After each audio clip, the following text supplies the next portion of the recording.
ፓወርፖይንት ላይ ግራፍ ካስገባችሁ በኋላ ሁሉም በአንድ ጊዜ ከመጣ ለምሳሌ እዚህ ጋር ካታጎሪ 1 2 3 እያለ እስከ 4 ይቀጥላል። እናንተ ሌላም ነገር ሊኖራችሁ ይችላል።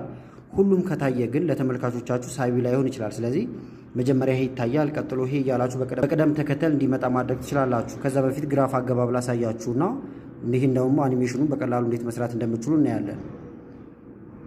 ግራፍ ለማስገባት አሁን መጀመሪያ እዚህ ጋር ከላይ መታችሁ ኢንሰርት ነው የምትሉት። በመቀጠል እዚህ ጋር ቻርት የሚላለ ቻርትን ትነካላችሁ። እዚህ ጋር የተለያዩ የቻርት አማራጮች ያመጣል። እኔ አሁን መጠቀም የፈለኩት ይሄኛውን ነው።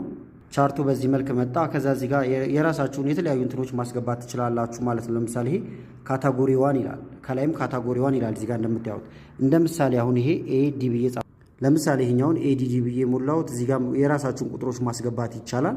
ከዛ ይሄንን ኤክስ ብላችሁ ትወጣላችሁ። ግራፋችሁን በዚህ መልክ ገባ። ከዛ ይሄንን አሁን ስላይድ ሾው ላይ አድርገን ብንመለከተው ግን በአንድ ጊዜ ነው ሁሉም እንደዚህ የሚመጣው። የተሻለው ግን ምንድነው ትመርጡታላችሁ። ከዛ እዚች ጋር አኒሜሽን የምትላለች አኒሜሽንን መንካት ነው። በመቀጠል ፍላይን በጣም ብዙ አይነት አማራጭ አለ።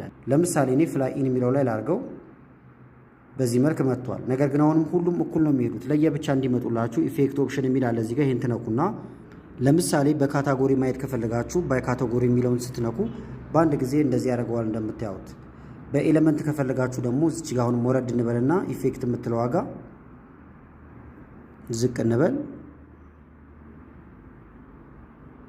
ባይ ኤሌመንት ኢን ሲሪየስ ይላል። እንደዚህ ብታደርጉት ደግሞ እያንዳንዱ አንዲ በየተራ ትመጣለች። አሁን ይሄንን ስላይድ ሾው ላይ አድርገን እንመልከተው። ፍሮም ቢጊኒንግ እንበለውና ባዶ ይሆናል። ኢንተር ስትሉት የመጀመሪያው እንደዚህ ይመጣል። ካስረዳችሁ በኋላ ቀጣዩ ይመጣል። እንደዚህ እያለ ተራ በተራ ነው የሚመጣው። ይሄ ደግሞ ሳቢ በሆነ ሁኔታ እንድታስረዱ ያግዛችኋል።